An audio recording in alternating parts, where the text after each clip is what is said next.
Só um instante, parece que ainda não iniciou a gravação. Só um minutinho.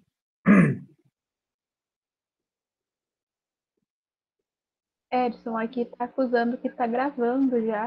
Aqui também, ok. Bom, então essa é a expressão com a qual a gente calcularia, no problema do caminho aleatório unidimensional, a probabilidade do meu caminhante estar na posição X após N passos, levando-se em conta que cada passo é regido por uma certa distribuição de probabilidade, que eu estou chamando de ômega-S, 1, 2, 3 e assim por diante. Então, esses diferentes ômega-S aqui são distribuições de probabilidade individuais, uma para cada passo. Nós estamos assumindo uma possibilidade, não quer dizer que isso vai acontecer, mas é o caso mais geral possível que a gente pretende discutir. Nós estamos assumindo que cada passo pode vir a ser regido por uma distribuição de probabilidade diferente. Isso aqui vai ser entendido como a distribuição de probabilidade para o jésimo passo. E cada uma dessas integrais são integrais feitas de menos infinito até mais infinito. Quer dizer, a largura desses passos é variável. Em princípio, pode assumir qualquer valor compreendido entre menos infinito e mais infinito. Ora, considerando essa perspectiva, sabendo que o x, o deslocamento que a partícula realmente sofre, é exatamente igual a um somatório num índice j que vai de 1 até n do seu conjunto de passos individuais. Então, repara que a medida do deslocamento é a soma dos deslocamentos individuais que você realizou em cada passo, seja para a direita, seja para a esquerda, né? Pensando em termos de soma vetorial ao longo de uma direção. Ora, isso significa o seguinte: essa probabilidade ela só pode ser admitida quando o x é exatamente igual a SJ. Ou seja, se você tem que x menos a soma de j indo de 1 até n, de todos os seus SJ, tem que ser igual a zero. Então, se você tem um x igual a 10 centímetros, a soma dos seus deslocamentos podem ser infinitos deslocamentos. Quando você somar todos esses seus deslocamentos, automaticamente você tem que encontrar também 10 centímetros. O x tem que ser exatamente igual à soma dos seus deslocamentos. Bem, e daí? Daí o seguinte, daí que eu poderia reescrever a minha distribuição de probabilidade da seguinte maneira.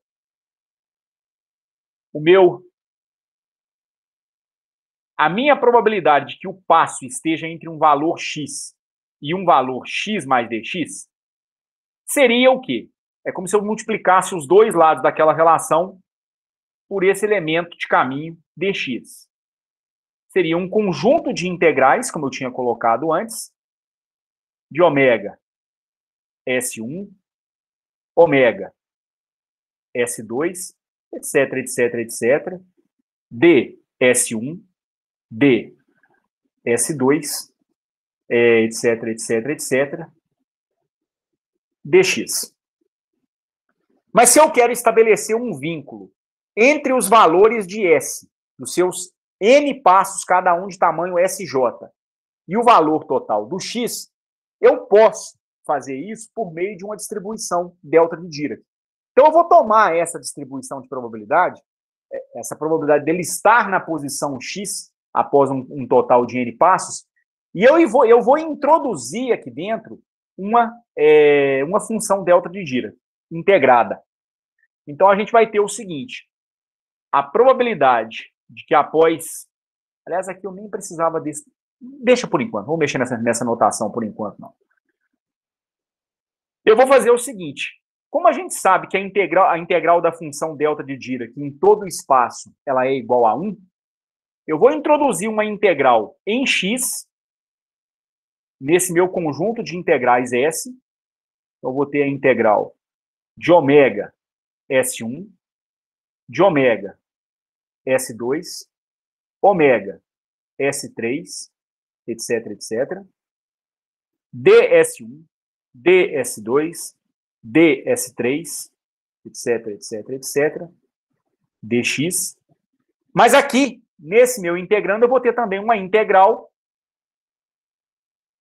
nessa minha variável x de uma delta de x menos o somatório do meu j, indo de 1 até n, do meu conjunto de passos SJ.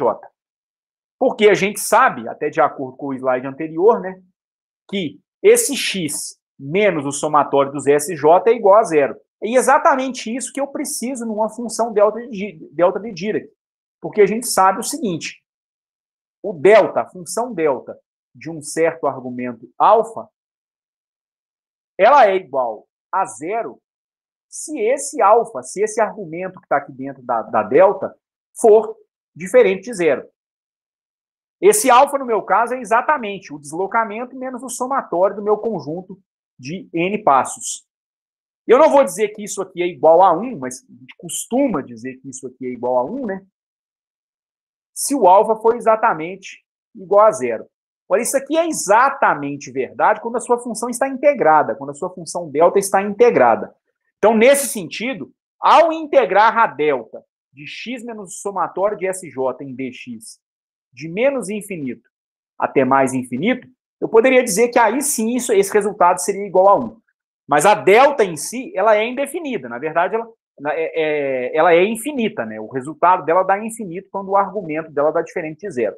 Quando integrada, ela te retorna 1 como resultado, tá certo? O mais preciso, então, nesse ponto é mencionar que a função delta, quando integrada na sua variável, dá 1 se o argumento dela for igual a zero.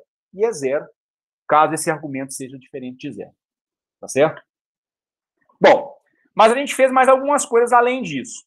Por uma questão de conveniência, nós introduzimos uma representação integral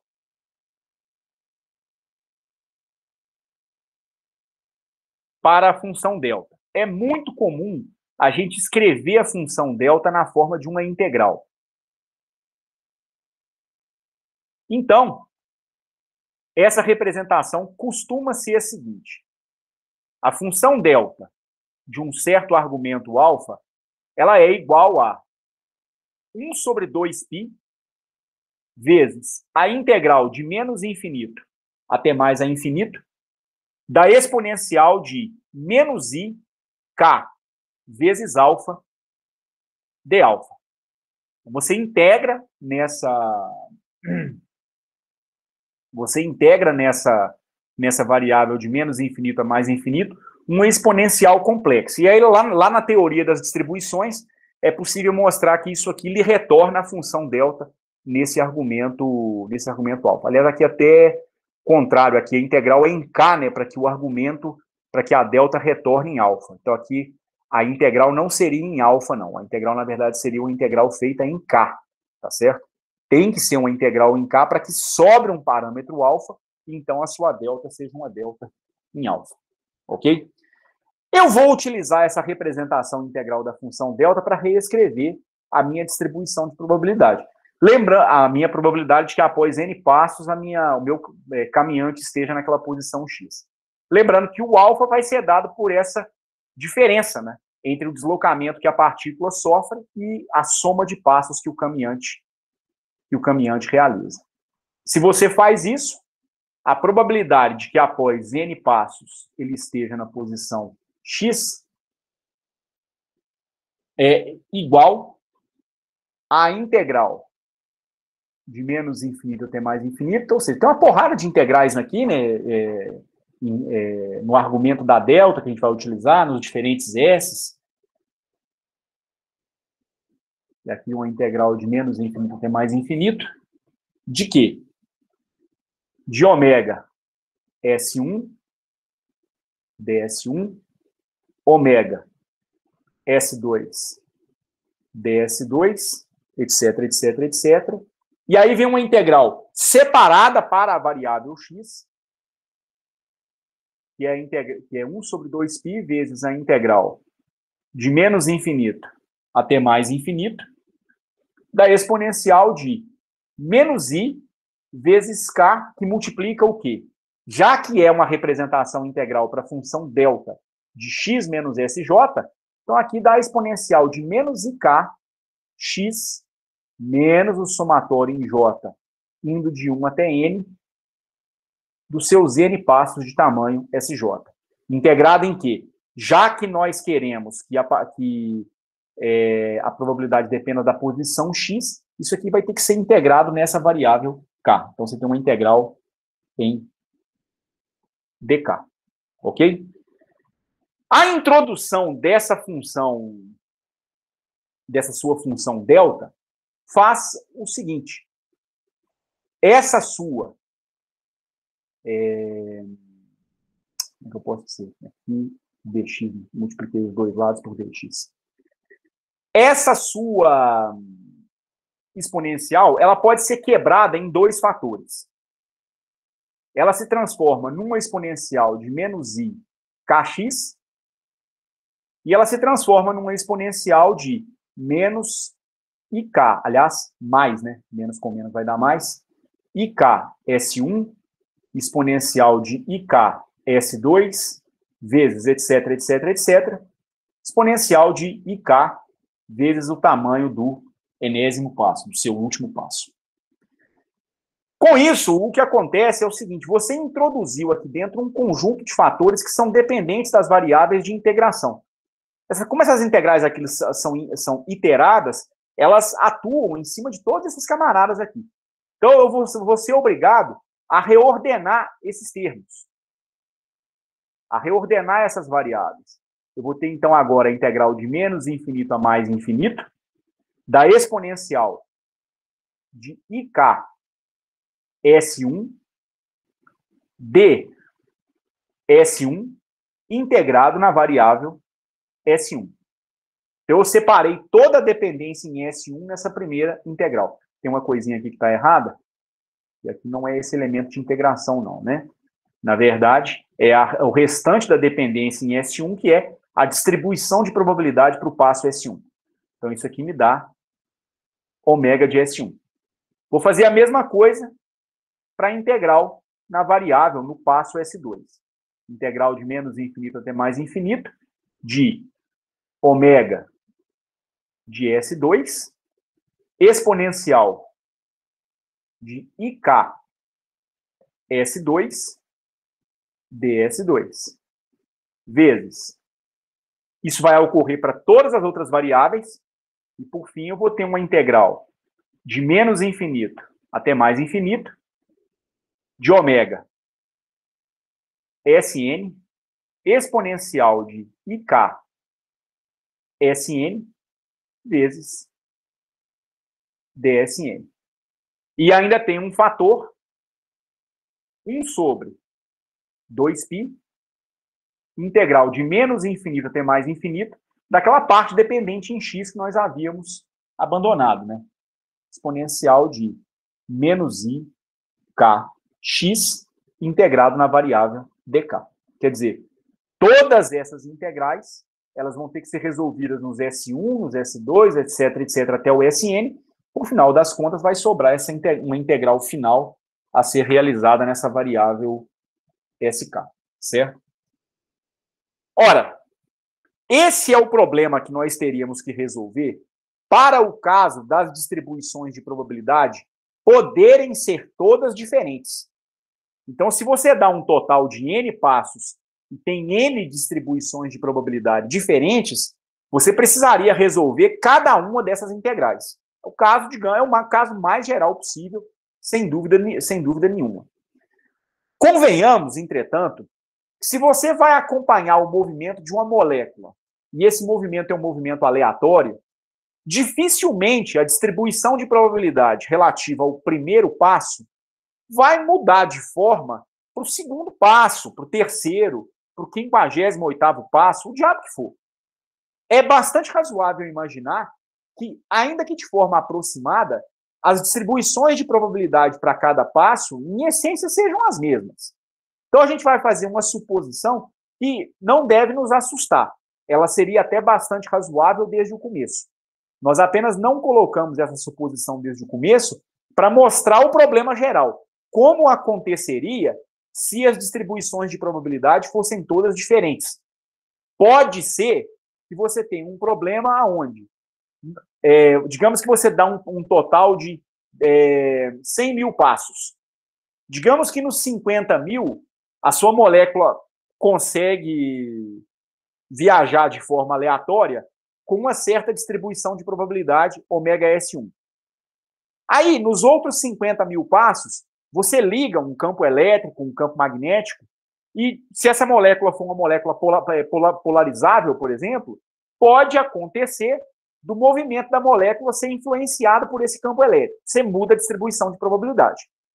Então, você teria 50 mil passos com uma distribuição de probabilidade, os outros 50 mil passos com uma outra distribuição de probabilidade. É uma possibilidade. Dizer que todos os passos podem ter distribuições diferentes, convenhamos que é estatisticamente muito improvável. Mas é assim que o problema deveria ser montado, se isso eventualmente fosse acontecer. Se eu tivesse, então, 100 mil passos com esse exemplo que eu dei, eu teria 100 mil integrais. Claro que isso aí só vai ser resolvido numericamente. As 50 mil primeiras seriam resolvidas com uma certa distribuição de probabilidade, as 50 mil restantes seriam resolvidas com uma outra distribuição de probabilidade. Tá certo? Agora, vamos pensar o caso mais, vamos dizer assim, conservador, que é aquele em que a gente supõe que as distribuições de probabilidade são todas elas iguais, não há nenhuma mudança estatística na distribuição de probabilidade de um passo para outro. A distribuição de probabilidade, em essência, é a mesma.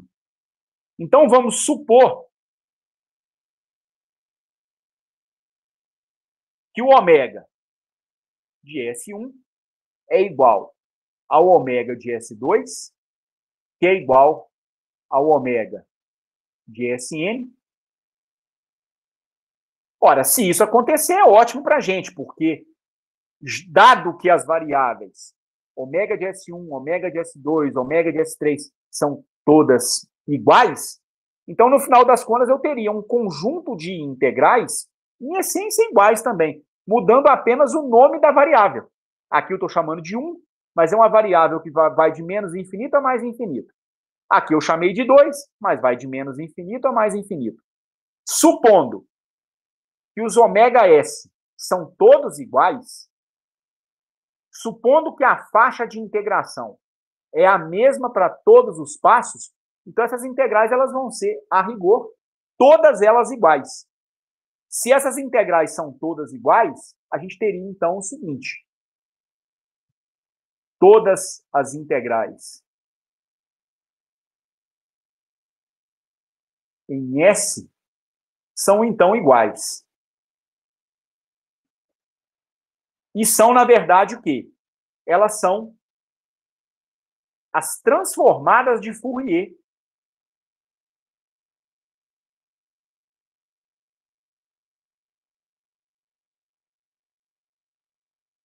de cada uma das variáveis que eu chamei de ômega S, 1, 2, 3, etc, etc. Eu vou chamar isso aqui de um ômega chapéu K, para representar essa transformada de Fourier, certo? Essa transformada de Fourier, no final das contas, seria a integral de menos infinito até mais infinito do ômega de SI exponencial de IK SI dSI. Isso aqui é o que, no final das contas? Existe um conjunto de operações na matemática que nós chamamos de transformações integrais. Existem vários tipos de transformações integrais diferentes. Vocês lá em EDO provavelmente chegaram a lidar com a transformada de Laplace. Transformada de Laplace é um tipo de transformação integral onde, primeiro, a variável de integração vai de 0 a infinito, ela não vai de menos infinito a mais infinito. A exponencial que aparece aqui não carrega esse fator I, certo? Esse SI é uma variável que pode ser complexa, então ela pode ter uma parte real, pode ter uma parte imaginária, né? Tem algumas outras diferenças de Laplace para transformada de Fourier. Lembra aquilo que a gente fazia, que vocês fizeram em EDO, na transformada de Laplace. Tem transformada de Henkel, transformada de Melan, enfim, tem vários tipos de transformações integrais para diferentes propósitos. Para nós, físicos,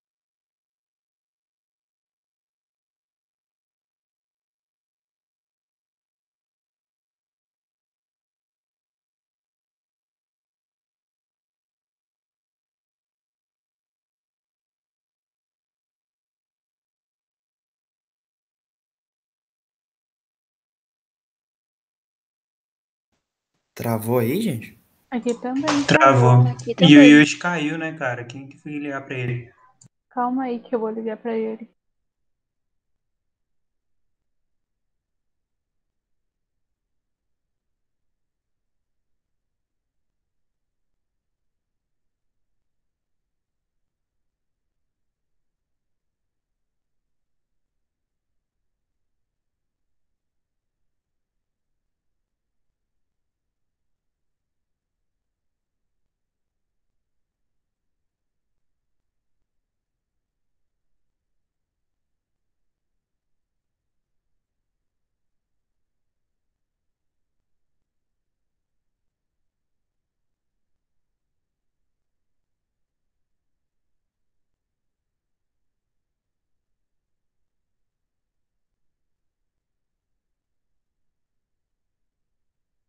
Pronto, já falei com ele, gente.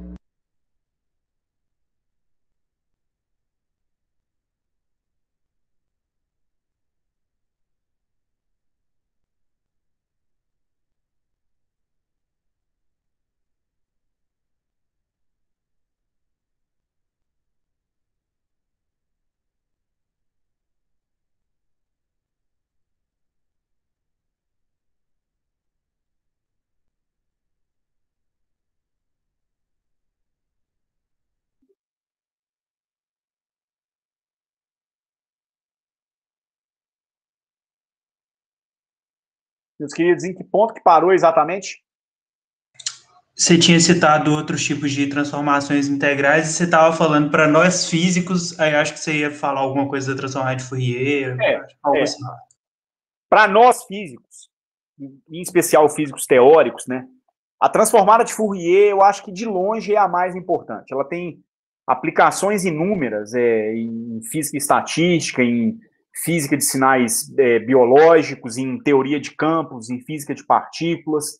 Em geral, todo mundo que vai se defrontar com física teórica, quem trabalha com supercondutividade, por exemplo, com problemas ligados à mecânica quântica, em geral, sempre vai se defrontar em algum momento com a necessidade de tomar uma transformada de Fourier, né? Em geral, as transformadas de Fourier elas são introduzidas em problemas para tornar a solução do problema mais simples, né? Isso aí quase que via de regra. Vejam que coisa curiosa, por exemplo, né? Não é que isso é uma transformada de Fourier, mas no final das contas acaba sendo equivalente. Lá no contexto da mecânica quântica, por exemplo, né? Você sabe que o seu operador momento, ele é representado por, se eu não estou enganado, menos IH barra vezes o operador gradiente, né?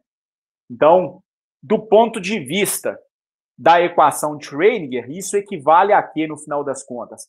Você pega a sua equação de Schrödinger, que é em uma dimensão, menos H barra ao quadrado sobre 2 vezes a massa, vezes o Laplaciano da função de onda, né?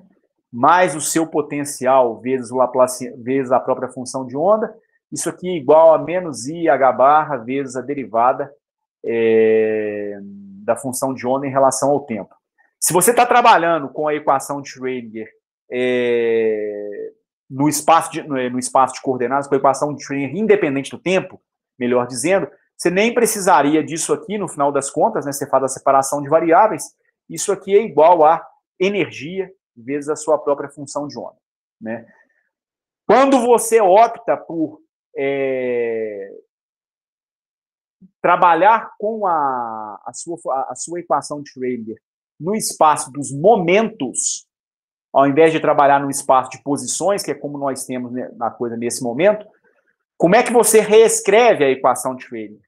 Você faz basicamente o seguinte: você vai trocar menos H barra ao quadrado Laplaciano de psi, isso aqui se transforma em P ao quadrado sobre 2m, vezes a função de onda, mais, você escreve também o potencial no espaço de momentos, ele deixa de ser um espaço escrito no espaço de coordenadas, vezes a função de onda, e isso aqui é igual à energia, que é simplesmente um escalar, né, não é um operador, vezes a função de onda.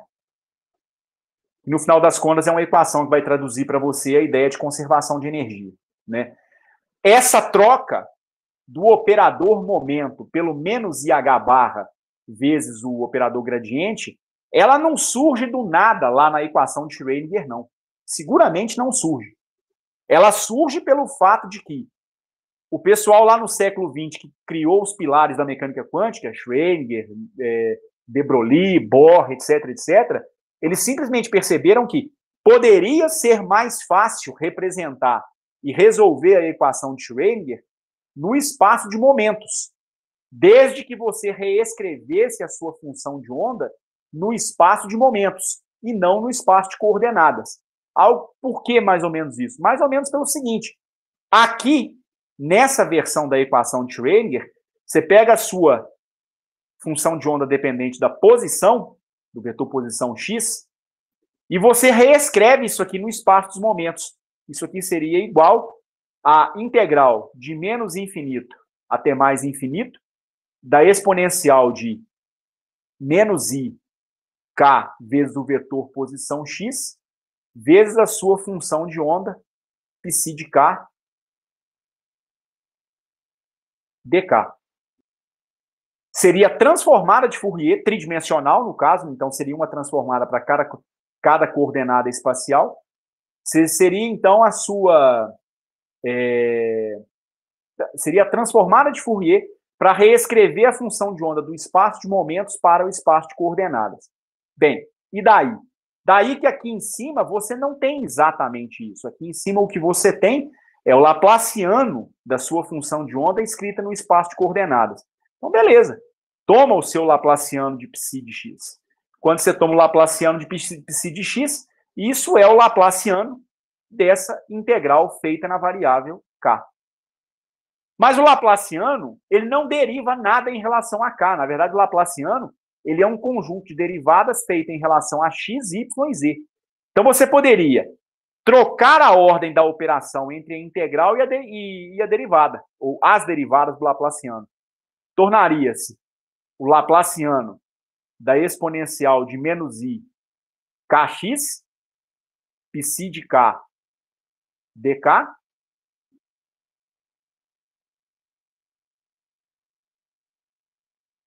que nos daria o quê? O que é o Laplaciano? O Laplaciano é a derivada segunda em relação a x, mais a derivada segunda em relação a y, mais a derivada segunda em relação a z.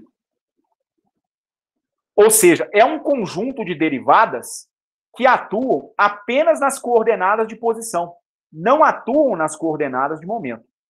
Se você atuar com esse camarada aqui em cima, o que vai acontecer é que você vai derivar a função exponencial em relação a x, no caso x vetor, né, duas vezes. Isso aqui é um produto escalar, na verdade.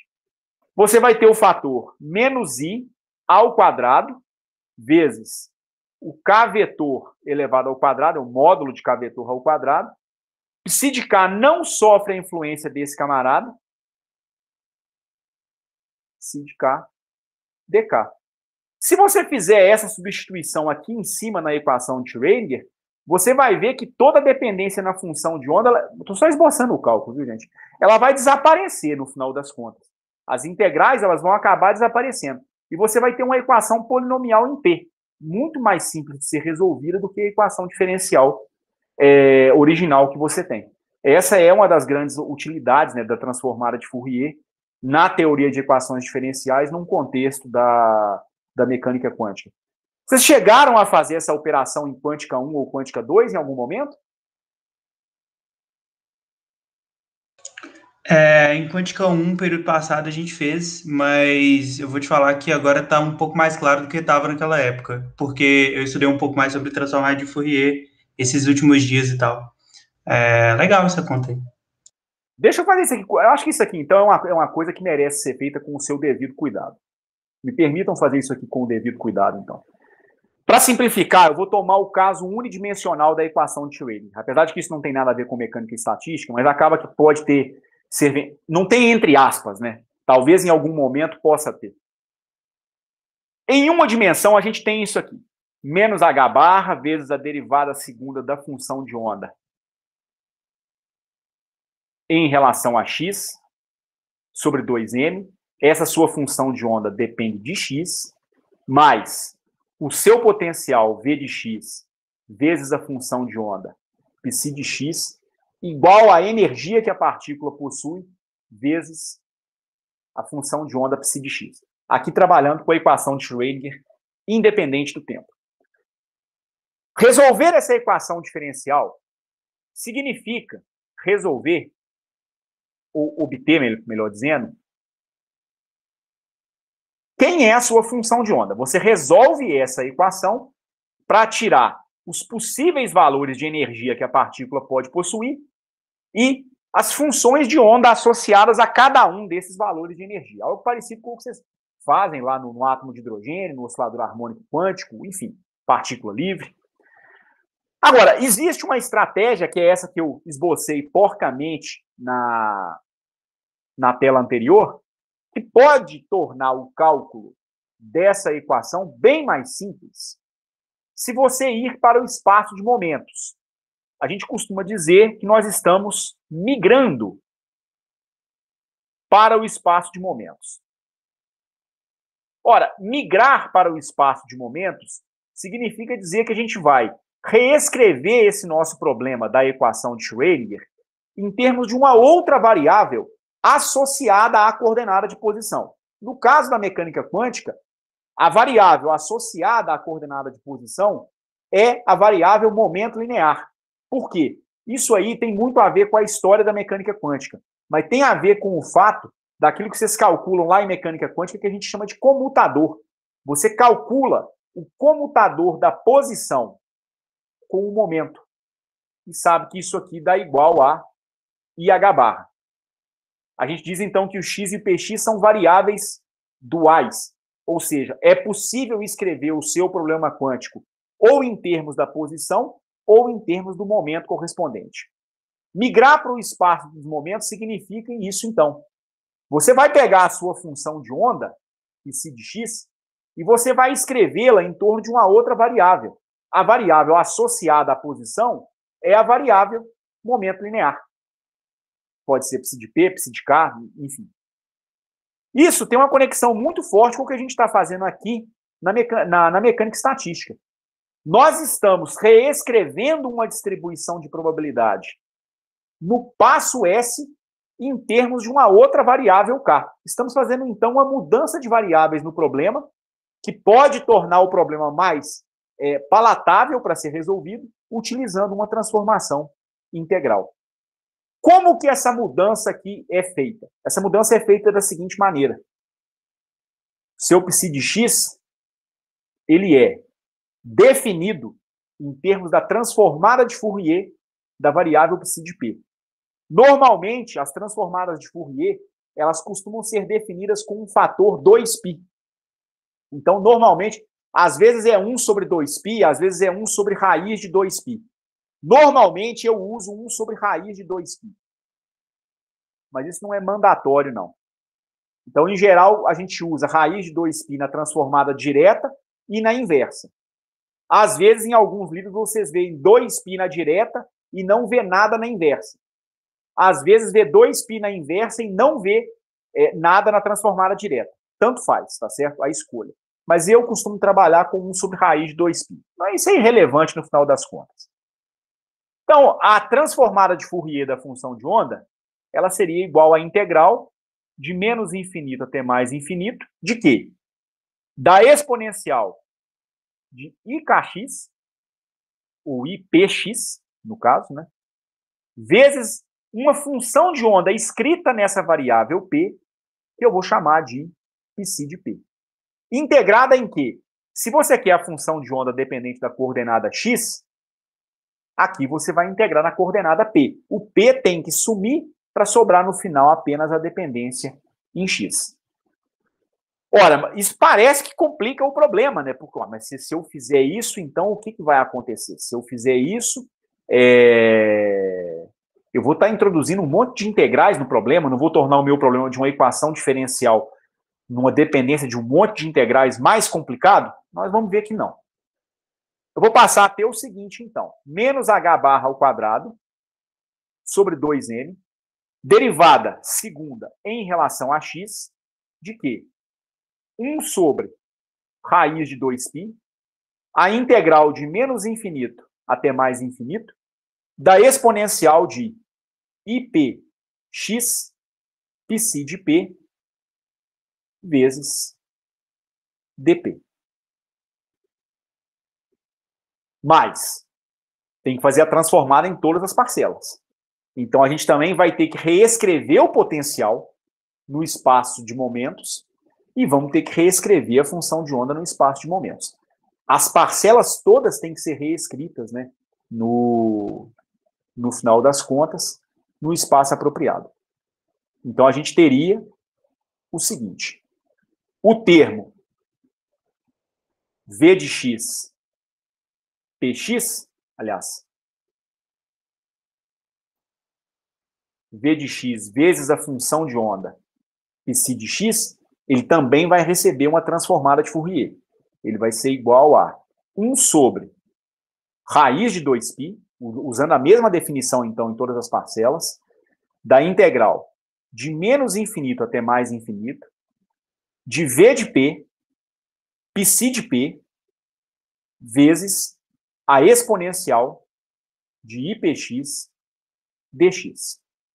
E, por fim, o termo da energia, que é uma constante, vezes a sua função de onda psi de x, isso aqui se transforma em energia, que é uma constante, 1 sobre raiz de 2π, constante no sentido de ser uma coisa que não é dependente exatamente da posição ou do momento, tá certo?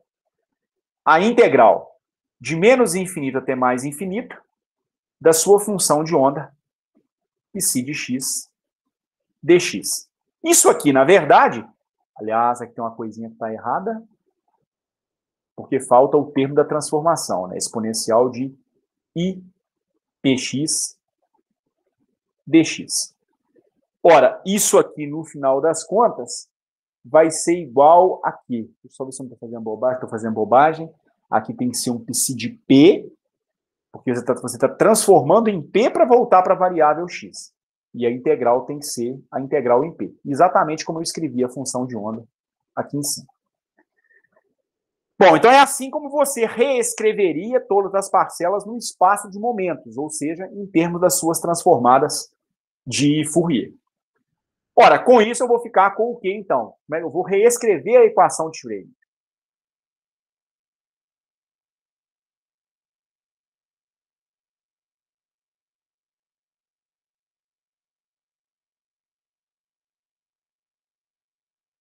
Vou ficar com menos h barra ao quadrado sobre 2m, 1 sobre raiz de 2π. Aí vem uma derivada feita em relação a x da minha função de onda. Integral de menos infinito até mais infinito, de psi de p, vezes a exponencial de IPx dx. Mais potencial vezes a função de onda, migrando para o espaço dos momentos. 1 sobre raiz de 2π, a integral de menos infinito até mais infinito, de psi de p, vezes v de p, exponencial de IPx dx. Isso tem que ser igual à sua energia, que é uma constante, vezes 1 sobre raiz de 2π, vezes a integral de menos infinito até mais infinito, de psi de p, exponencial de IPx dx.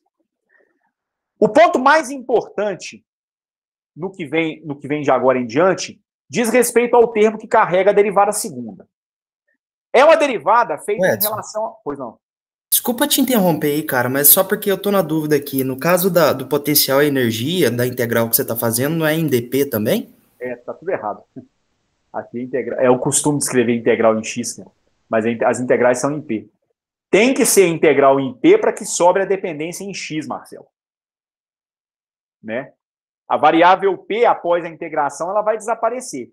Aí tem que sobrar uma coordenada espacial, que é o x. Então, é tudo integrado em p, e não em x. Ok?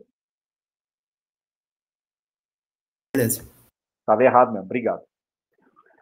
O ponto mais importante a perceber é aqui na derivada segunda.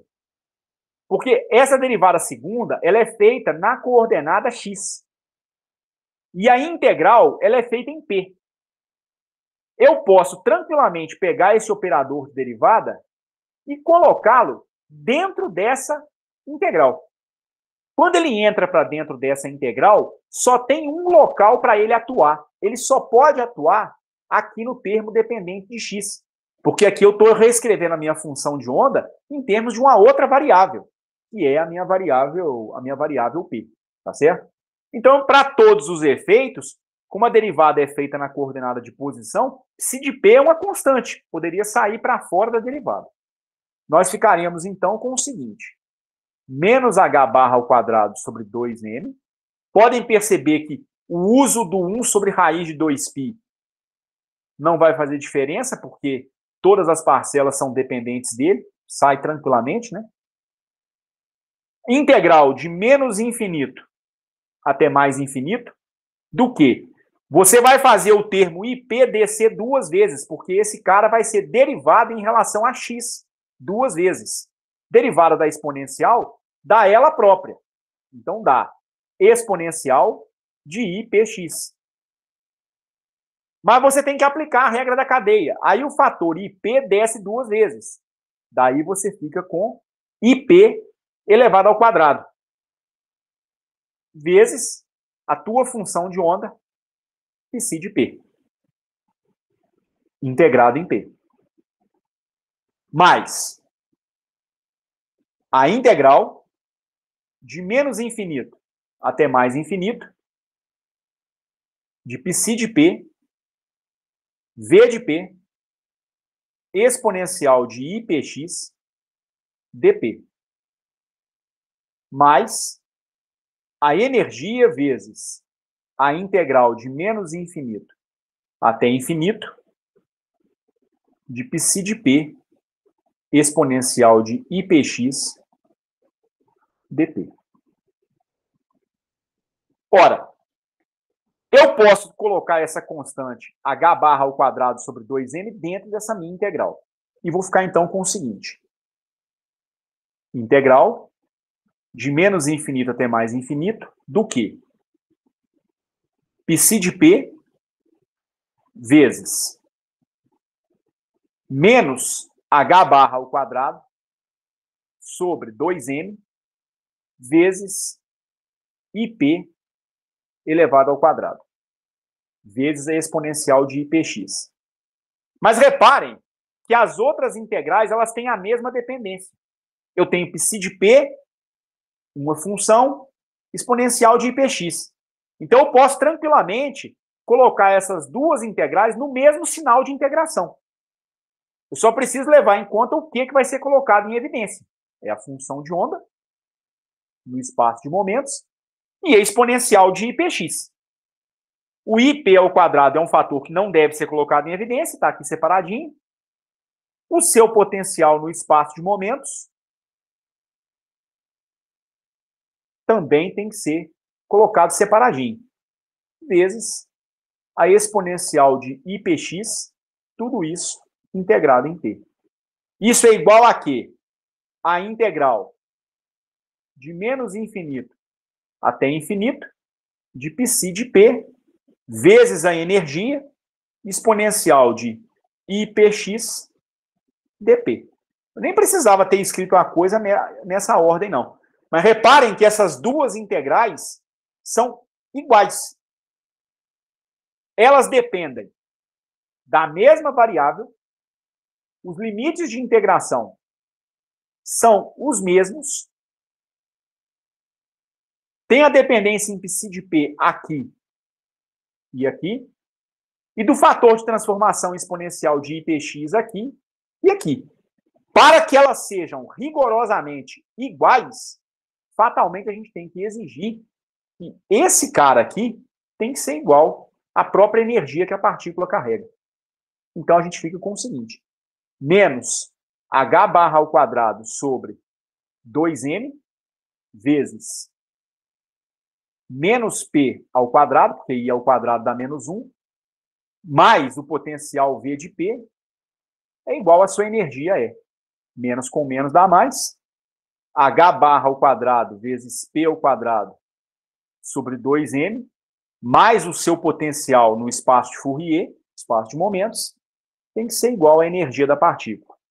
Se vocês se lembrarem lá do começo de Quântica 1, vocês vão ver que existe uma relação, que é a chamada relação de de Broglie, entre o comprimento de onda de uma partícula quântica, o seu momento e o número de onda que essa partícula carrega. O momento da partícula é igual a constante de Planck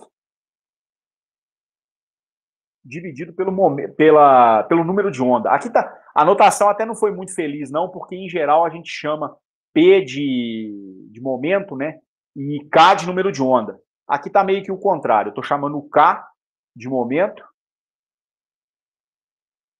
e o P aqui eu estou chamando de número de onda. Tá certo? Mas é só uma questão de definição de nomes mesmo. Ora, o que nós temos aqui? Esse meu...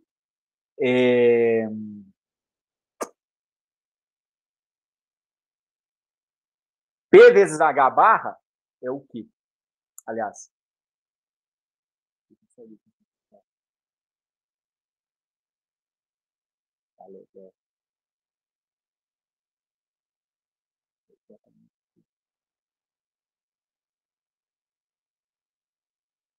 Aliás, está errado, gente. Não é exatamente isso, não. A relação é um pouquinho diferente.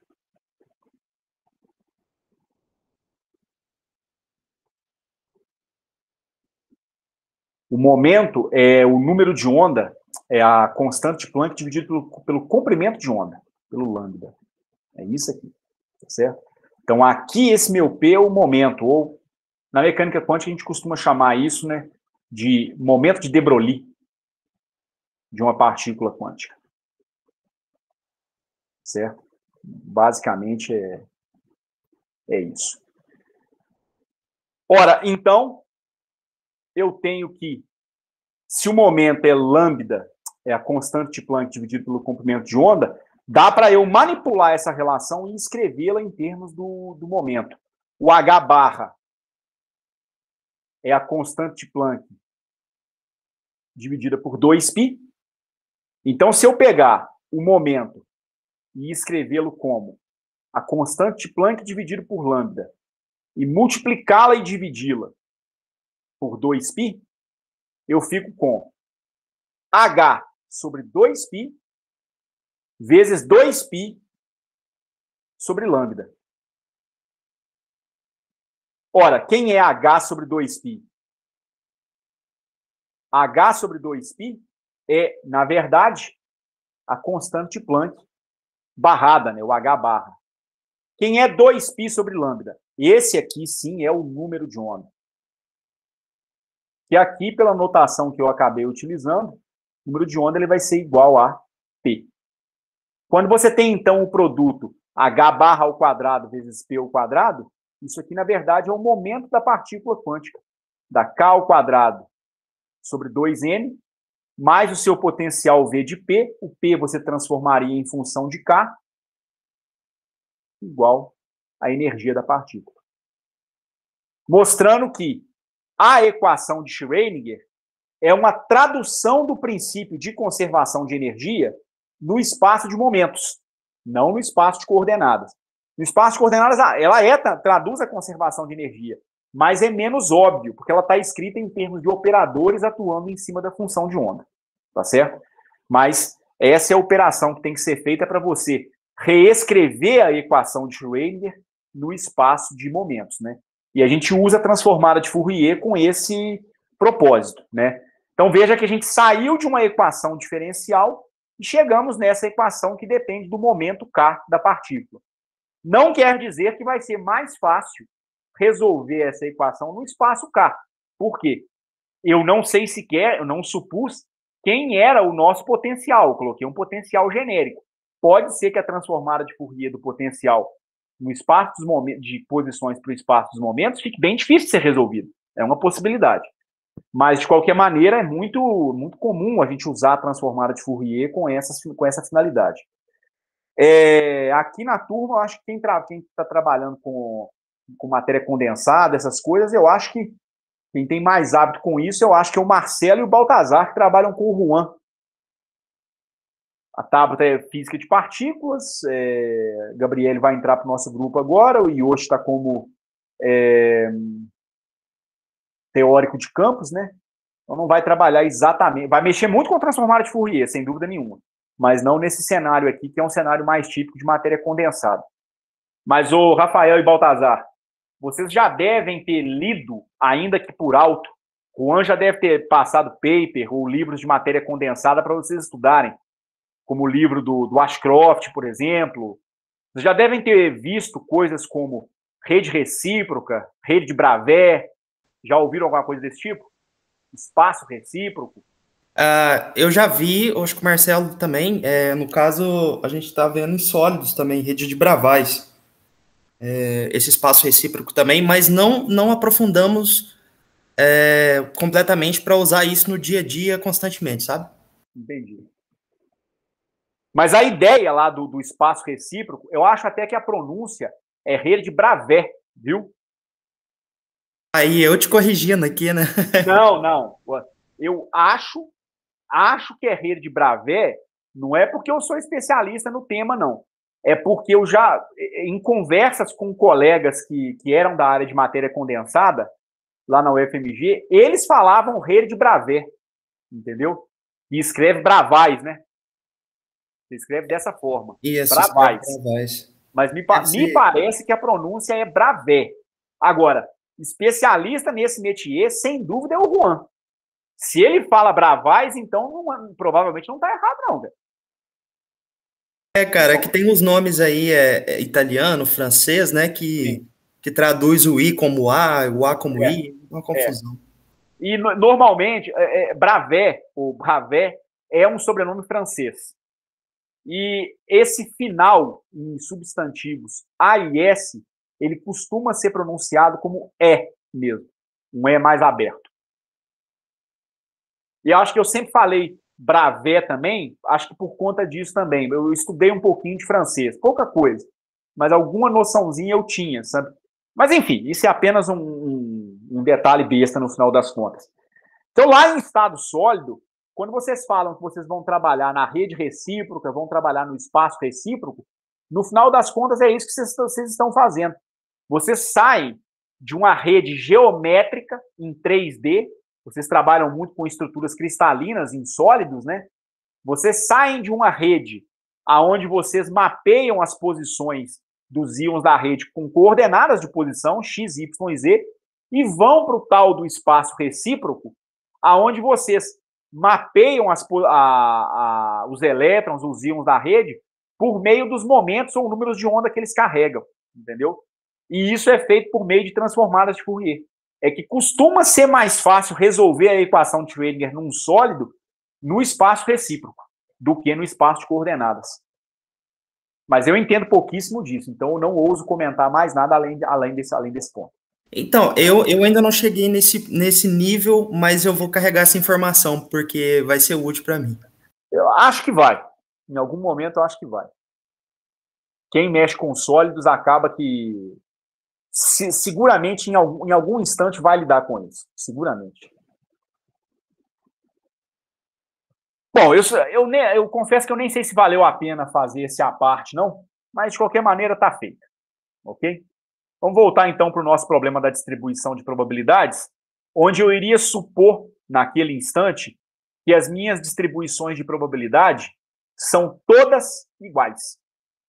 Ora, se as minhas distribuições de probabilidade são todas iguais, isso significa o seguinte: como eu tenho variáveis que estão mudando apenas no nome, primeiro eu chamei de S1, depois de S2, depois de S3, mas eu estou supondo que os ômegas são exatamente os mesmos e os limites de integração são os mesmos, então essa integral aqui é igual a essa integral, igual a essa enésima integral. Então, você não vai resolver um conjunto de n integrais, que é o que você deveria fazer caso houvesse n distribuições de probabilidade diferentes.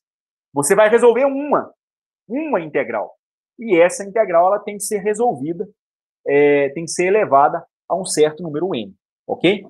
Então, a gente tem o seguinte, supondo que as distribuições de probabilidade são iguais, então, se o ômega de S1 é igual ao seu ômega de S2, igual ao seu ômega de S3, e assim por diante, até o seu ômega de Sn, você vai ser obrigado a concluir que todas as suas transformadas de Fourier elas vão ser iguais no final das contas.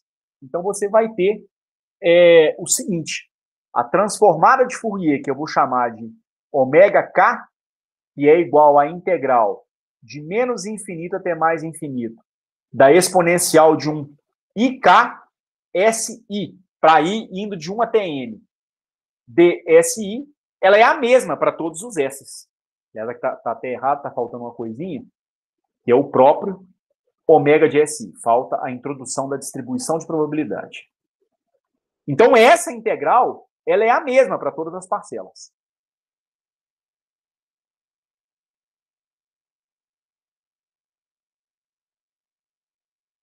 Ora, se isso é verdade, você pode reescrever a sua distribuição, a sua probabilidade de que após n passos ele esteja na posição x, como sendo o quê?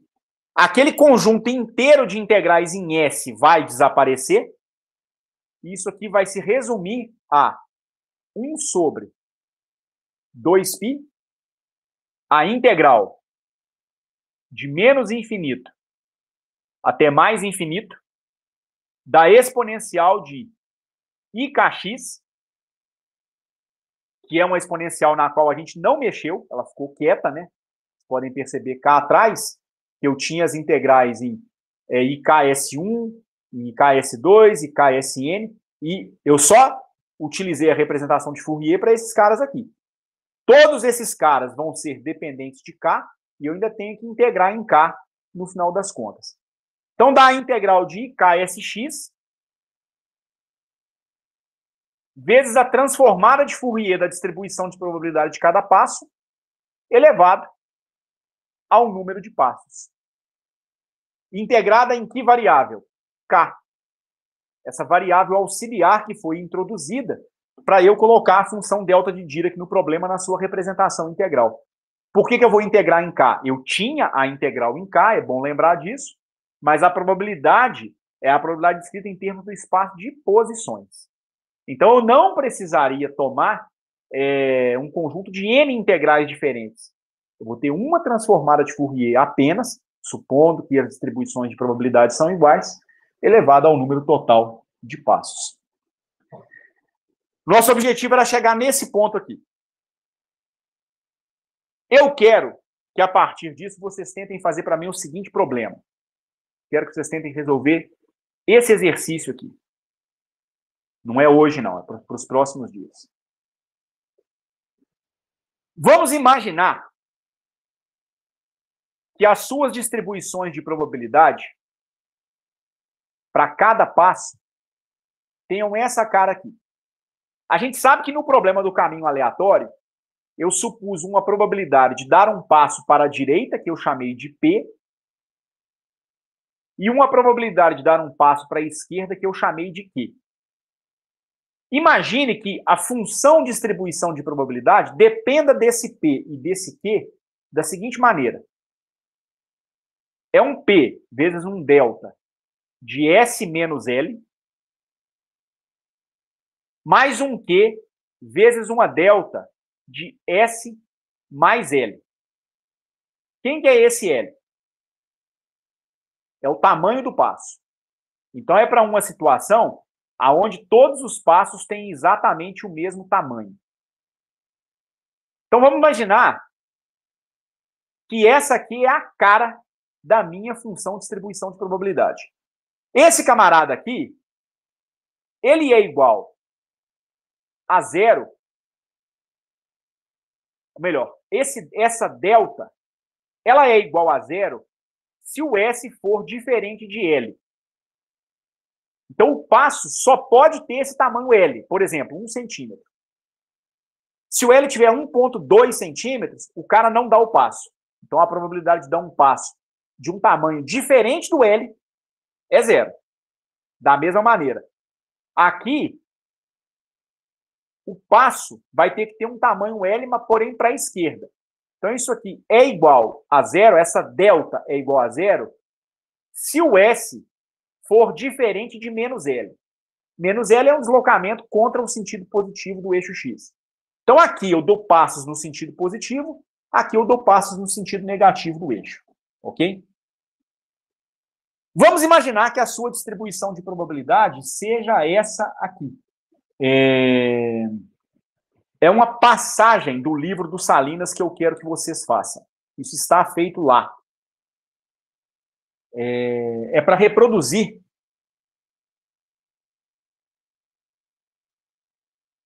as passagens das páginas 35 e 36 do livro do Salinas. É provável que esteja feito no Hive também, eu confesso que eu não vi.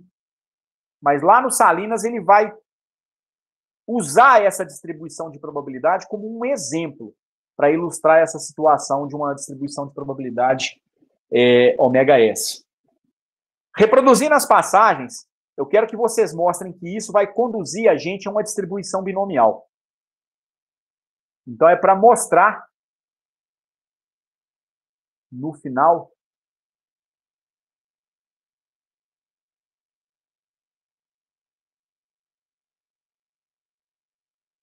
espera aí um minutinho.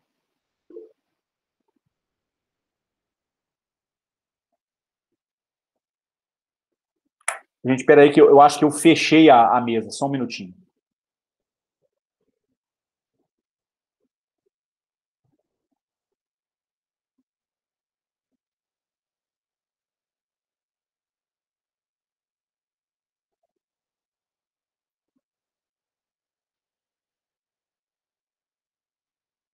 Ok. Então para, a partir dessa distribuição de probabilidade, e seguindo os passos que estão lá nas páginas 35 e 36, vocês mostrarem que, no final, que a probabilidade... Edson, não sei se é só para mim, mas tá uma tela preta. Para mim também. Então é porque eu esqueci de fazer a partilha.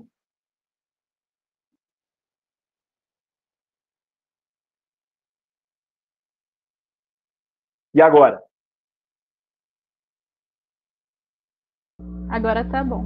Ok, é porque eu tinha esquecido de retornar com a tela, desculpa. É para mostrar que a probabilidade P de xn, ou seja, a probabilidade que após n passos ele esteja na posição x, vai ser dada por aquela relação que a gente já viu algumas vezes nas primeiras aulas. A probabilidade que após n passos ele esteja na posição x é igual ao número total de passos sobre o número de passos para a direita vezes o número de passos para a direita vezes a probabilidade de dar passos para a direita elevado a n1 vezes a probabilidade de dar passos para a esquerda elevado a n2. Isso está feito em alguns detalhes lá no Salinas, tá certo? E ele vai partir dessa distribuição de probabilidade, que ela, de certa maneira, é até intuitiva. Na distribuição binomial, você tem duas possibilidades de ocorrência de evento, né? Ou o bicho está vivo ou morto, ou é cara ou é coroa, ou vai para a direita ou vai para a esquerda, ou vai para frente ou vai para trás. Aqui você tem a combinação da probabilidade de ir para a direita com um passo de tamanho L, ou de ir para a esquerda com um passo de tamanho L no sentido negativo do eixo. Então, utilizando esse ômega S, é para mostrar que o P de xn é dado por essa expressão. Está feito lá, tá certo? Não está feito com todos os detalhes, não, mas dá para acompanhar o que ele faz e mostrar que vai dar esse resultado aqui. Ok? O nosso objetivo, na sequência, é o seguinte. Nós acabamos de mostrar que o P de x e n é dado por 1 sobre 2π a integral de menos infinito até mais infinito da transformada de Fourier da distribuição de probabilidade ωk elevado a n vezes a exponencial de menos ikx integrada em k. O que a gente vai supor agora? Vamos imaginar que o caminhante dá uma quantidade de passos muito grande. Então, esse meu ωk é a exponencial de menos infinito a mais infinito da distribuição de probabilidade no espaço dos momentos, aliás, de posições, exponencial de IKS ds. O que acontece se o número de passos for muito grande? E se o n tender para infinito? O que será que acontece? Ora, se o n tender para infinito, qual será a cara que essa probabilidade vai possuir? Primeiramente, a gente tem que ter em mente o que acontece no meu espaço K, com a minha distribuição de probabilidade. Essa integral aqui, ela depende desse fator exponencial de IKS. Lá da teoria de variáveis complexas, a gente sabe que exponencial de IKS é cosseno de KS mais I vezes o seno de KS. É possível mostrar que, em geral, os integrandos que têm essa cara, eles são oscilantes. E eles oscilam muito rapidamente. Aqui é bastante razoável, né, perceber que a coisa vai ser oscilante, porque a função cosseno é uma função oscilante. E seno também é uma função oscilante.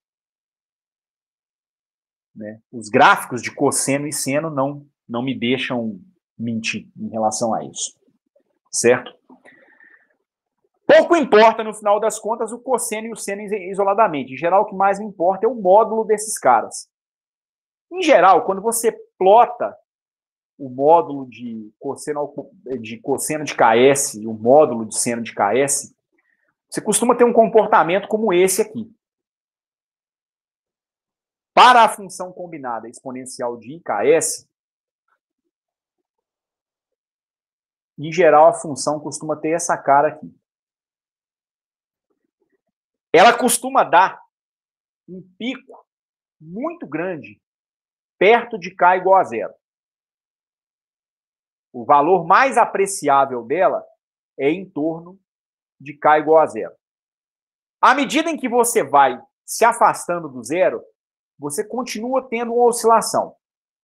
Mas essa oscilação ela vai ter uma amplitude cada vez menor. Seja à esquerda,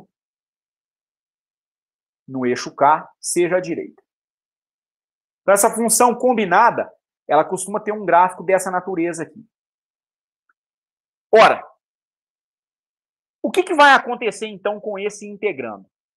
Esse seu integrando, ele só tem valores que são, vamos dizer assim, importantes quando o valor do K é pequeno. Valores de K em torno de zero. Porque para valores de K que começam a ficar maiores, a função exponencial de IKS, ela começa a ficar muito pequena. Tanto para K maior do que zero, quanto para K menor do que zero. Uma vez que eu tenho uma função que é apreciável, ela é relevante apenas em torno de um ponto, talvez, e apenas talvez, vale a pena nós trocarmos essa função, vamos dizer assim, por uma função equivalente, uma função que se assemelha a essa função em torno de K igual a zero. Nós estamos falando em quê nesse instante? Nós estamos falando na possibilidade de realizar uma expansão em série. Nós vamos imaginar que a exponencial de IKS é apreciável apenas em torno da origem, e ao invés de trabalhar com a exponencial de IKS, vamos tentar trabalhar com um polinômio que representa a exponencial de IKS perto de K igual a zero. Então, o integrando tem valores apreciáveis,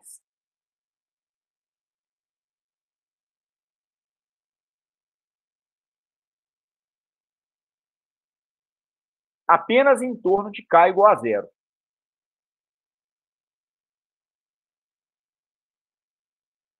Justificando uma expansão em série.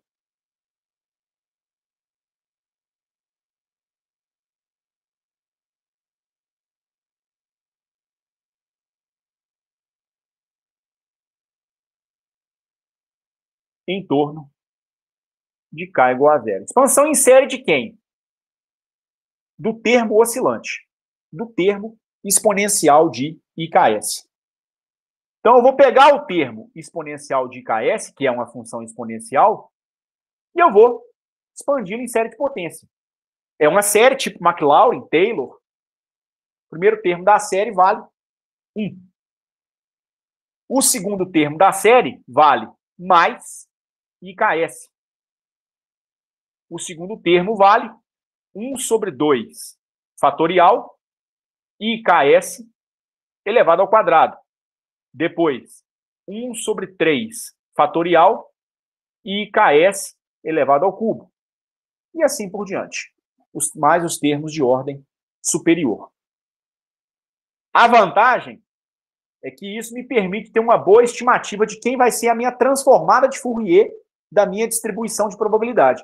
Então, começa a ficar evidente, por essa questão da oscilação do fator exponencial de IKS, essa migração do espaço S para o espaço K via transformada de Fourier. A nossa função ômega de K, ela vai ser igual à integral de menos infinito até mais infinito de ômega S, que multiplica. O que é a exponencial de IKS? 1 mais IK vezes S, menos IK vezes, aliás, menos IK ao quadrado, né? IK ao quadrado, vezes S ao quadrado sobre 2 fatorial, e assim por diante. Integrado em S. E isso é o quê? O primeiro termo é a integral de ômega de S vezes ds, feita de menos infinito até mais infinito. Depois vem I vezes K, porque a integral está sendo feita em S, integral de menos infinito até mais infinito, de S vezes ômega de S ds. Mais, menos, I ao quadrado dá menos 1, daí o sinal menos, K ao quadrado sobre 2 fatorial, era 2, mas eu poderia trocar, integral de menos infinito a mais infinito, de S ao quadrado, ômega de S ds. Mais os termos de ordem S ao cubo, e assim por diante, que não vão ser muito relevantes para a gente. Porém, nós fizemos uma suposição quando a gente começou a introduzir essas distribuições de probabilidade, que era a seguinte: o ômega de S é suposto ser uma distribuição normalizada.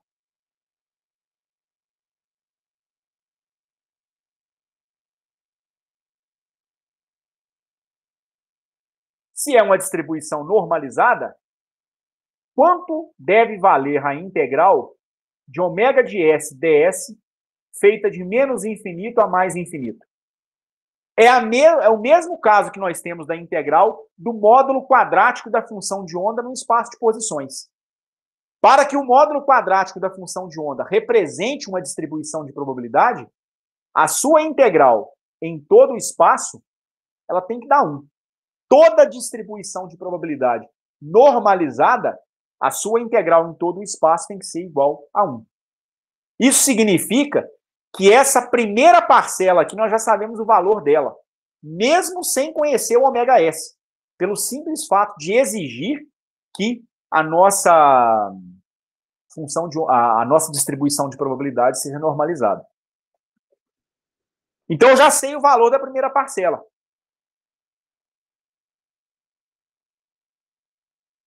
Mas essa distribuição é contínua.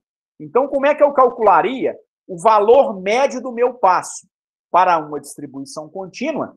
É a integral de S vezes ômega S, feita de menos infinito a mais infinito, dividido pela integral de menos infinito a mais infinito de ômega S ds. Olha a minha condição de normalização aparecendo aqui no meu numerador. Aquela velha coisa que eu discuti com vocês, eu acho que na semana passada. Isso aqui é uma média ponderada. Cada passo S tem um peso estatístico ômega S. Você soma o produto do tamanho do passo pelo seu peso estatístico e divide pela soma dos pesos estatísticos. Essa soma é uma integral no final das contas. O seu denominador, ele é igual a 1. Uma vez que a sua função de distribuição de probabilidade está sendo suposta a ser normalizada. E o seu numerador? O nosso numerador é a segunda parcela que eu tenho aqui na minha distribuição de probabilidade no espaço K. Aqui eu tenho a minha média. Então, com isso a gente poderia fazer o seguinte, até posso fazer mais um pouquinho, né? O que vai dar o valor médio de S ao quadrado, do quadrado do passo? Por extensão, é uma integral de menos infinito até mais infinito, de S ao quadrado, ômega de S ds, dividido pela integral de menos infinito até mais infinito, de ômega de S ds. E a gente sabe que essa integral aqui ela também vale 1, porque a função está sendo suposta a ser normalizada. Ora, isso me permite reescrever a minha função, a minha distribuição de probabilidade ômega k. E olha que legal, em termos de que quantidades ela vai ser reescrita.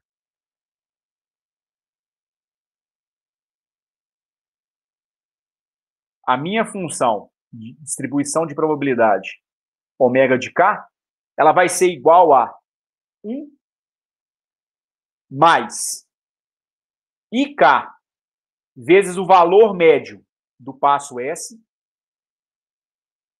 menos K ao quadrado sobre 2 fatorial é 2, valor médio de S ao quadrado e assim por diante. Aí vem os termos de ordem S3 ou superior. Certo? Mas chama a atenção o fato de que nós estamos fazendo a nossa expansão para valores de K próximos de zero.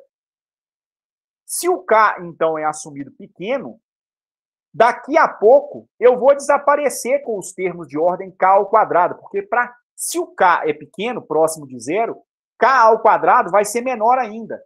K ao cubo vai ser menor ainda, e assim por diante. Então, daqui a pouco, as potências superiores de K não vão ser mais necessárias para a gente, ok? Então, de uma forma geral, a gente ainda pode dizer o seguinte. Eu posso imaginar, é bastante razoável supor, que a integral de menos infinito a mais infinito do enésimo momento da minha distribuição de probabilidade, que seria o Sn vezes ômega de S ds, em geral, isso aqui deve ser finito para todo n. A média é finita, o desvio quadrático médio também é finito, o momento de ordem 3 deve ser finito. Isso é importante, né, que essas integrais elas não podem divergir no final das contas, né? Senão a expansão nem faria sentido no final das contas. Vamos então fazer o seguinte, vamos tomar as nossas propriedades de operação de logaritmos, vamos ver em que elas vão nos ajudar em um detalhe. Reparem que a expansão em série, ela foi realizada na minha transformada de Fourier da distribuição de probabilidade no ômega de K. Mas não nos esqueçamos que o que eu realmente desejo é a probabilidade de encontrar a partícula numa certa posição após n passos. E aqui eu tenho que essa transformada de Fourier da distribuição de probabilidade, ela está elevada ao número de passos que eu dei, que lá na frente eu vou supor ser infinito. Então eu vou retomar o fato de que eu tenho o ômega de K, a minha transformada de Fourier da distribuição de probabilidade, elevado a n. Mas isso é uma potência. A gente sabe que a exponencial, que uma função elevada a um certo expoente n, pode ser escrita na forma de uma exponencial. Isso aqui é a exponencial do ln do ômega de K elevado àquela potência n. Porque o ln de uma potência, né, é a exponencial de n vezes o ln de ômega de K. Então, eu posso, né, escrever essa potência na forma dessa exponencial com esse fator logarítmico. Ora, como que eu vou poder reescrever o logaritmo da minha distribuição de probabilidade transformada? Logaritmo do ômega de K vai ser o logaritmo de 1 mais IK S barra, ou seja, a média do passo S, menos 1 sobre 2 K ao quadrado, valor médio de S ao quadrado, mais os termos de ordem S3 e superiores. Isso aqui poderia ser reescrito como o logaritmo de 1 mais um termo beta, aonde esse beta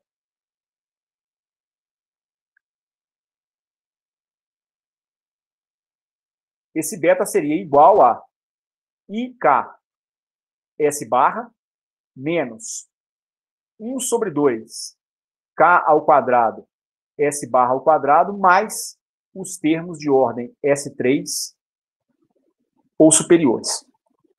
Eu ficaria, então, com o logaritmo de de ômega de K, reescrito como o logaritmo de 1 mais beta. Há uma vantagem em utilizar essa simbologia? Sim, há uma vantagem. Por quê? Porque como o K é pequeno, o termo Ks vai ter um módulo, pelo menos em tese, menor do que a unidade. K ao quadrado, S2, deve ter um módulo menor do que a unidade. Em outras palavras, essas parcelas que compõem o seu termo beta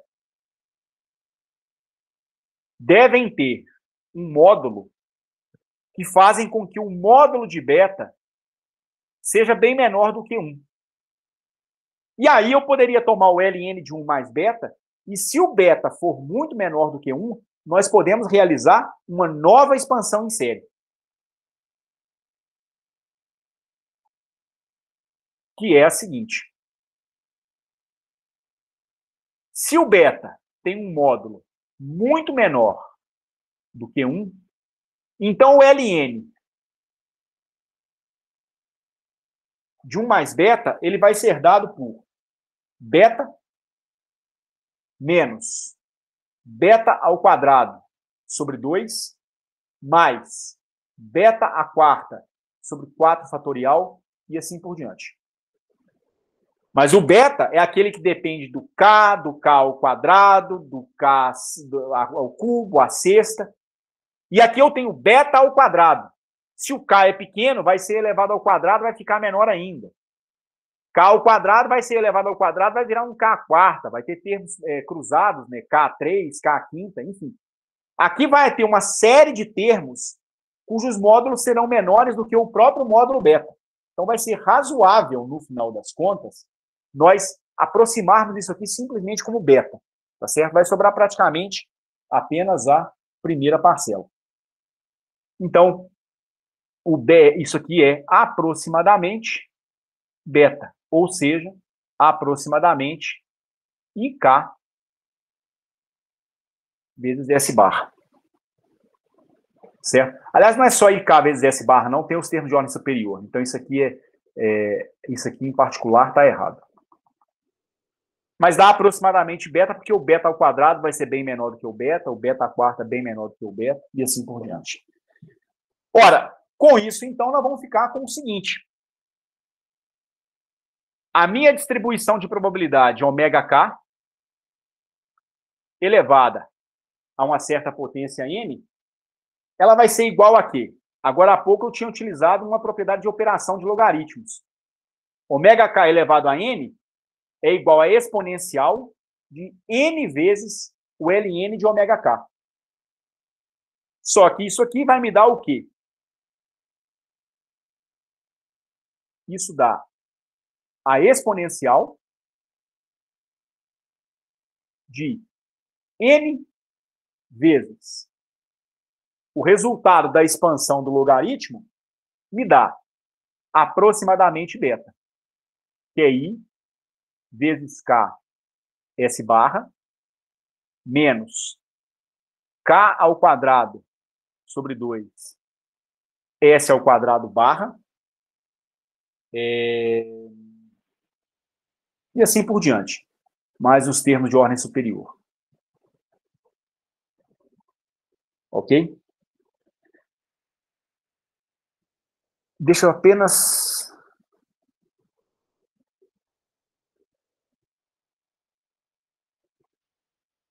só pensar como é que eu vou reescrever um negócio aqui. Eu tenho que levar em conta alguns termos que vão ter a mesma ordem de grandeza. Então, talvez eu não possa desprezar todos esses caras de imediato, não.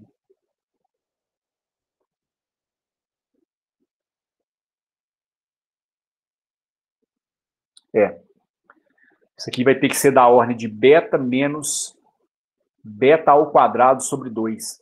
Porque vai ter termos aqui no beta ao quadrado que vão ser da mesma ordem de grandeza que o beta. E aí, portanto, eles não poderiam ser desprezados de imediato, não.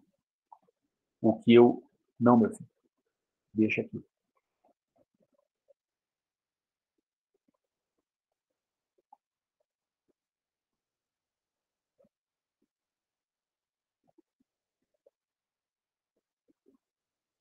O que eu estou querendo dizer é o seguinte, né?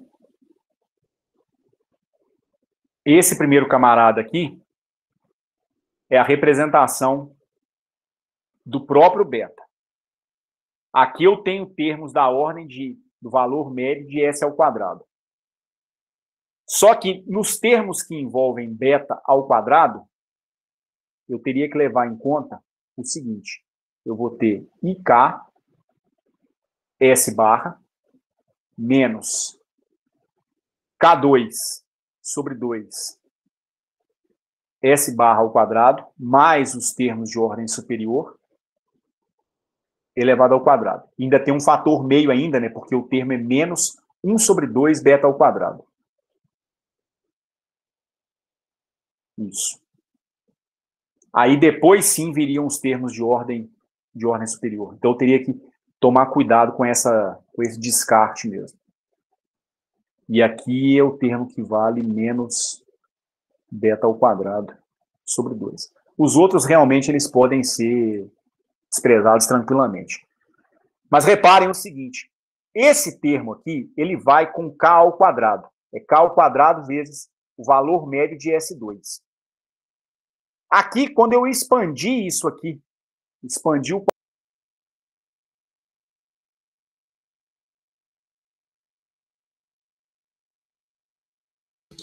Ixi, caiu, será?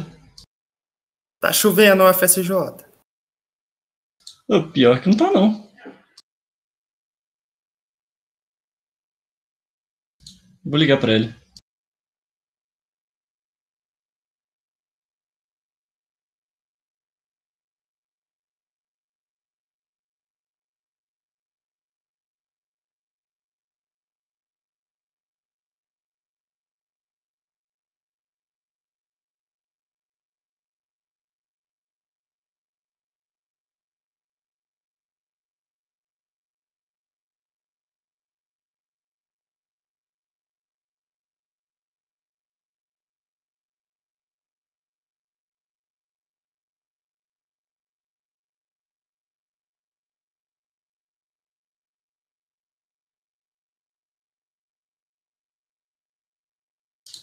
Prontinho, já liguei.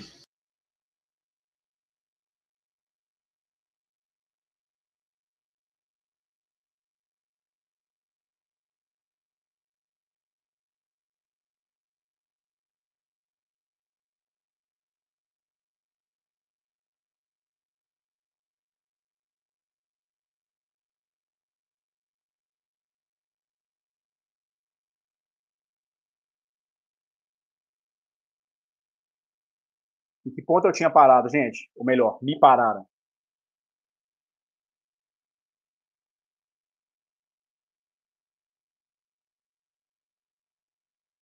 Você tinha acabado de escrever esse segundo termo de menos b quadrado sobre 2, daí travou bem aí. Então, até esse ponto, vocês conseguiram acompanhar? Sim. Ficou claro por que eu não desprezei o termo beta 2 sobre 2, pelo menos de cara? Num primeiro momento?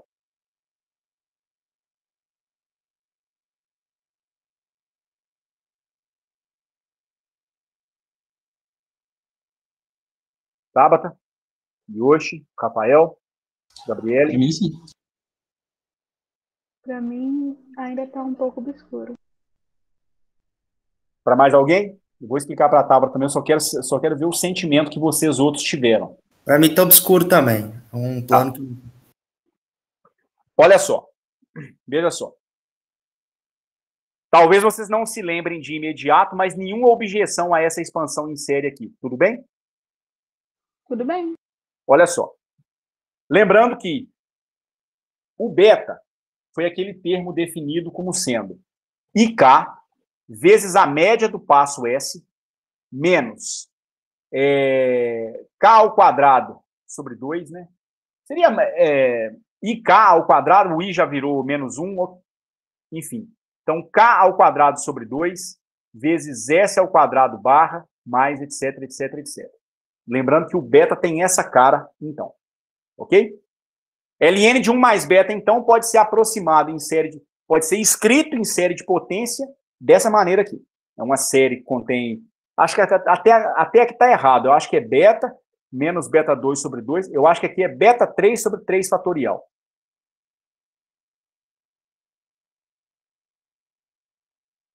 Mas isso não altera significativamente a nossa conclusão. Na verdade, não altera nada. O que eu estou querendo dizer para vocês é o seguinte. Eu vou aproximar esse polinômio em beta como sendo apenas beta menos beta ao quadrado sobre 2.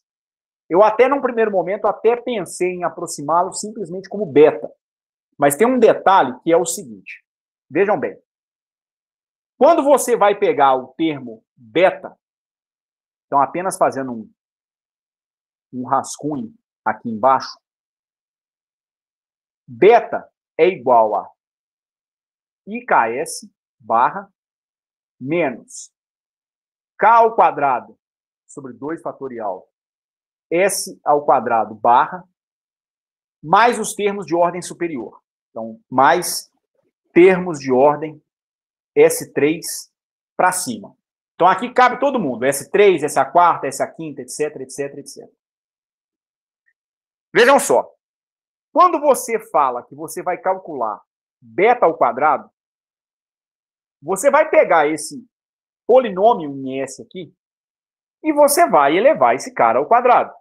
Então, você vai ter IKS barra menos K ao quadrado sobre 2 fatorial S barra ao quadrado, mais os termos de ordem 3 ou superior, tudo isso elevado ao quadrado.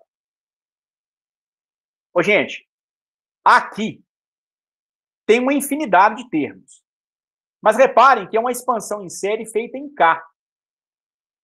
Então, se o K é pequeno, K2 vai ser pequeno, e o K3, K4, K5 vai ser menor ainda.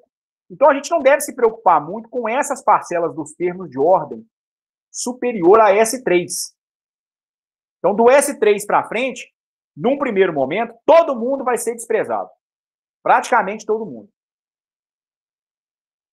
Aliás, todo mundo mesmo. Mas o desprezo com os termos de ordem S2, ele tem que ser feito com um pouco de cautela. Pelo seguinte, quando você vai expandir esse termo aqui, fatalmente você vai ter um termo que varre a primeira parcela elevada ao quadrado. IK S barra ao quadrado. Todo mundo concorda? Sim. Depois você vai ter o quadrado desse segundo termo aqui. Então, mais K a quarta, porque K ao quadrado vai virar K4, Vixe. sobre 4 vezes a média de S, aliás, é S2, a média de S2 elevado ao quadrado. Mas, seguramente vão aparecer os termos de ordem S3, S4, S5, e, portanto, K3, K4, K5, também elevado ao quadrado. E ainda vai ter os termos cruzados. Isso aqui vai ter o produto do primeiro pelo segundo, do primeiro pelo terceiro, do primeiro pelo quarto, do segundo pelo terceiro, e assim por diante. Mas pensem bem. Nessa expansão de beta ao quadrado, qual é a potência mais baixa que está aparecendo? É uma potência em que eu tenho o K elevado ao quadrado. Todos vocês concordam? Sim. Aqui eu já tenho K à quarta. O K não é muito pequeno? Sim. O que vai acontecer com K à quarta? Ser menor ainda. Exatamente. Então, esse cara aqui vai ser próximo de zero. É bem verdade que talvez você até possa dizer a mesma coisa de K ao quadrado. Mas se você fizer isso nessa parcela, você vai ter que fazer isso nessa aqui também. Porque essa aqui também depende de K ao quadrado. E eu vou fazer o seguinte. Como no beta e no beta ao quadrado eu tenho um termo quadrático em K e um outro termo quadrático em K, eu vou segurar até os termos de ordem K ao quadrado. É por isso que eu estou dizendo que esse termo aqui não vai ser desprezado. Ficou mais claro agora? Agora sim. Sim. E há uma razão muito importante para que a gente retenha esse termo aqui. Esse termo tem que ser... Não é que ele tem que ficar, mas é bom que ele fique por uma coisa que vai aparecer logo agora na sequência. Vejam só.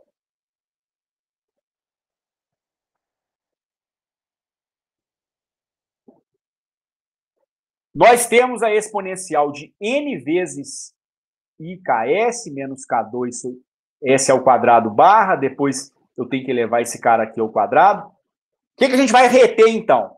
O termo proporcional à média? Beleza, ele fica. Então, isso aqui me dá...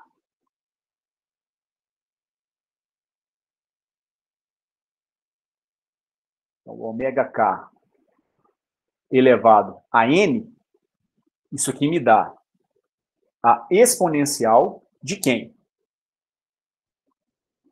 I vezes N vezes K vezes S barra. Primeiro termo retido, então. Depois, eu vou combinar K2 com 2 nessa parcela e nessa parcela aqui. Então, vai me sobrar... aliás, nessa parcela e nessa parcela. Vai me sobrar o quê? Menos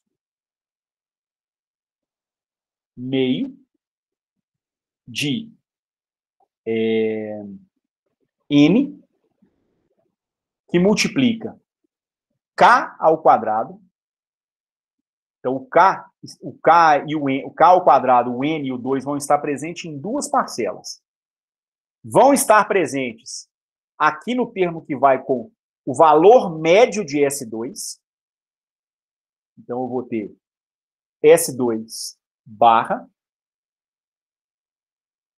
Mas vai estar presente aqui também nesse termo que envolve o valor médio de S elevado ao quadrado, que é o que eu obtive nesse rascunho aqui, ó. O IKS barra elevado ao quadrado. Esse IK ao quadrado esse i ao quadrado dá um menos 1. Combina com esse sinal negativo aqui, dá um mais. Por isso que aqui eu coloco menos, e aqui um outro menos, S barra elevado ao quadrado. Em linhas gerais, vocês entenderam a operação que eu fiz? Sim. O que representa para mim essa grandeza aqui? A média de S2 menos a média de S elevado ao quadrado.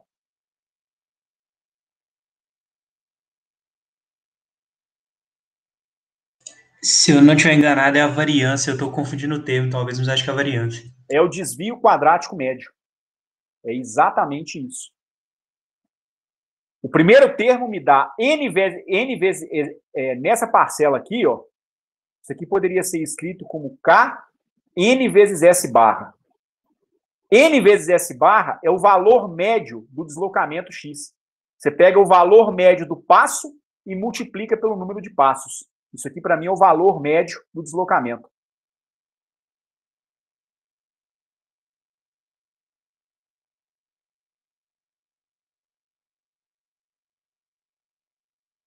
E nessa outra parcela aqui, você tem a variância em S. Ou o desvio relativo em S. Desvio quadrático médio em S.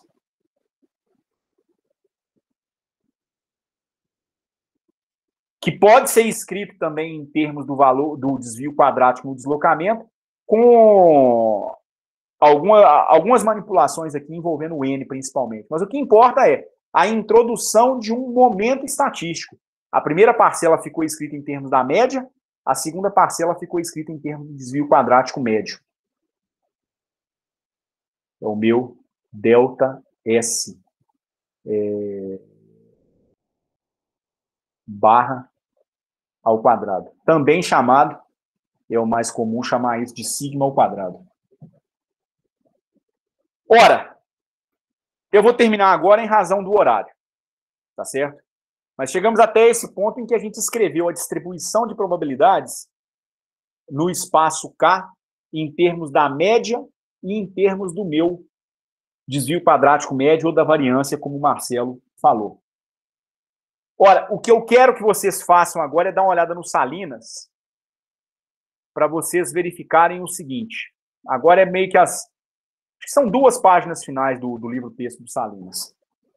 Você está mostrando com isso que a sua distribuição, que a sua probabilidade de, após N passos, estar na posição X, ser dada por 1 sobre 2π, a integral de menos infinito até mais infinito, integrado em K, da exponencial de menos i kx, vezes a exponencial de ik x barra. Esse exponencial de menos i kx ele já está lá atrás, desde a introdução da função delta de Dirac.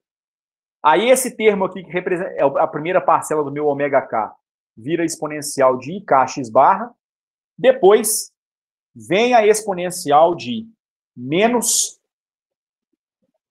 n vezes k ao quadrado sobre 2 s ao quadrado menos s barra elevado ao quadrado. Isso aqui tudo é proporcional ao meu desvio padrão, a minha variância, meu desvio quadrático médio. Isso aqui é proporcional a sigma ao quadrado. O que eu quero que vocês façam no restante do capítulo de Salinas? Eu quero que vocês terminem de fazer essa conta. O Salinas vai dar, em linhas gerais, quais são os passos que têm que ser seguidos. Eu quero que vocês terminem o cálculo. Só um minutinho, que tem gente da outra turma para entrar. Só um instantinho, por favor. Me chamaram aqui.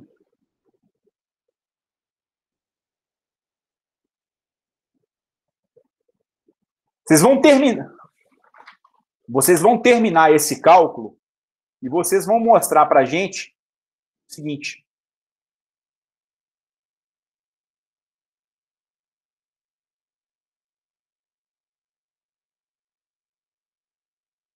Vocês vão mostrar que a probabilidade de que após X passos, aliás, N passos, ele esteja na posição X, vai ser dada por 1 sobre raiz de 2π vezes sigma ao quadrado, vezes a exponencial de menos x menos o valor médio de x elevado ao quadrado, sobre sigma ao quadrado. Aliás, sobre sigma ao quadrado. Em outras palavras, há um roteiro no livro do Salinas mostrando para vocês o que vocês vão fazer. Vocês precisam resolver essa integral em K. Essa integral ela não é difícil de ser resolvida, mas vocês vão ter que fazer um jogo com essas variáveis aqui, combinando de maneira que aqui apareça um produto notável e a integral de uma exponencial. Tentem fazer isso para mim para a próxima aula, seguindo o roteiro do Salinas. Se vocês não conseguirem, na próxima aula a gente destrincha esse negócio, tá certo?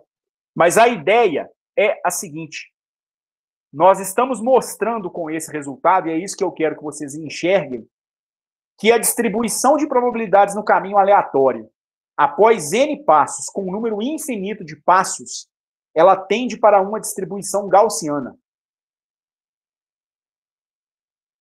E sabe o que é o mais interessante a respeito desse negócio?